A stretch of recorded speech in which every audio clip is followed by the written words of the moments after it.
How was Treylon's week of work? Yeah, working good. Back? Still, again, needs the final blessing, but doing well. And again, it was he hadn't been in meetings, for 3 weeks, so getting back into it.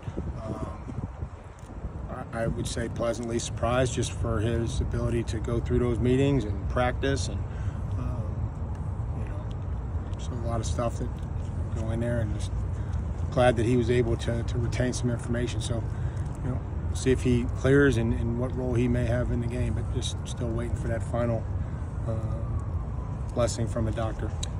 Maybe the kind of growth that you're seeing just on film.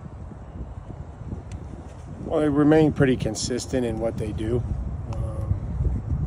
as far as coverage.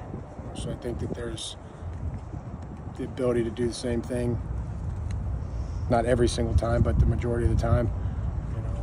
Is something that has gotten them to improve. They've got good length. I think they work well together as a unit, with the attacking, penetrating front. That is forcing quarterbacks off the spot, getting them to move. Linebackers do a good job in underneath zone coverage, and they have length. They have guys with length and that are, they challenge. And so whether they're in press or off, it's kind of what I've seen here, and they will mix it up against us as well. Against a guy who's physical like Pittman versus against a guy I don't know who maybe doesn't like it as much.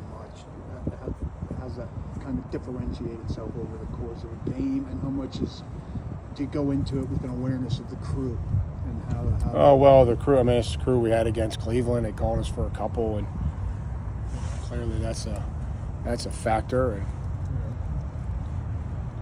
you got to play aggressive, play with good technique. Sometimes I would say just the biggest thing is going back to just simple logic is if a little guy doesn't want contact, try to create it. If a big guy wants contact, try to avoid it as far as cover. You try to go and nail a little guy, you end up with nothing. And you go and you try to nail a big guy and he's licking his chops and he flippers you. And that goes all the way back to when I tried to cover guys. And coach would tell me that, and I try to tell him the same thing. If a guy's trying to avoid contact, try to create it. If they're trying to create contact, try to avoid it.